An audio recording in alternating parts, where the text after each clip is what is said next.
आत्मा की खोज, अनंत शक्ति, आनंद और शांति, ईश्वरीय भक्ति के लिए जुड़े रहें हमारे चैनल से।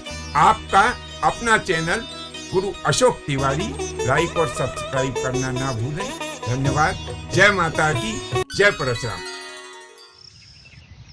श्री गणेशाय नमः। प्रिय बंधुओं, यह बात उस समय की है कि जब दिल्ली नगर के ऊपर महाराजा अनंगपाल का शासन हुआ करता था। अब ये महाराजा अनंगपाल की दो कन्याएं थी।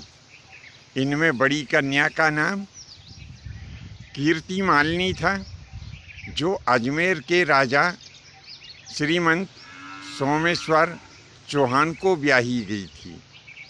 और कीर्ति मालिनी के गर्भ से 3 पुत्र उत्पन्न हुए थे। सर्वप्रथम सबसे बड़ा जो पुत्र था उसका नाम धुंधुमार था और वह मथुरा नगरी का शासक था। दूसरा पुत्र कृष्ण कुमार जो था वह पिता की गद्दी यानी अजमेर का शासक हुआ। और तीसरा पुत्र जो पृथ्वीराज चौहान था उसको उसके नाना ने अपना उत्तराधिकारी घोषित किया, यानी दिल्ली का शासक बना दिया। महाराजा अनंगपाल की जो दूसरी पुत्री चंद्रकांति के नाम से विख्यात थी, उसका विवाह कन्नौज नरेश महाराजा देवपाल से कर दिया। इन महाराजा देवपाल के 2 पुत्र थे। बड़े पुत्र का नाम जयचंद था और छोटे पुत्र का नाम रत्नभानु था।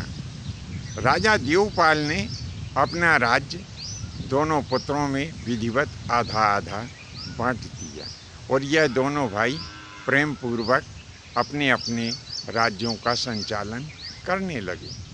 तो बंधुओं, महाराजा पृथ्वीराज की माता और जयचंद की माता दोनों सगी बहनें थी और जो दिल्ली के शासक महाराज अनंगपाल थे, ये इन दोनों के सगे नाना जी थे। अब वह क्या कारण था कि दोनों में भारी वैमनस्यता हो गई थी?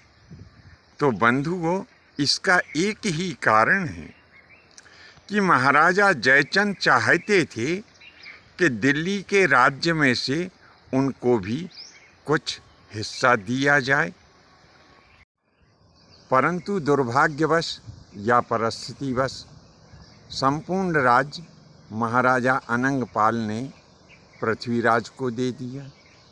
बस यही कारण था कि जो जयचंद को अच्छा नहीं लगा और वे राजा अनंगपाल के न रहने के पश्चात बार बार पृथ्वीराज चौहान से युद्ध किया करते थे।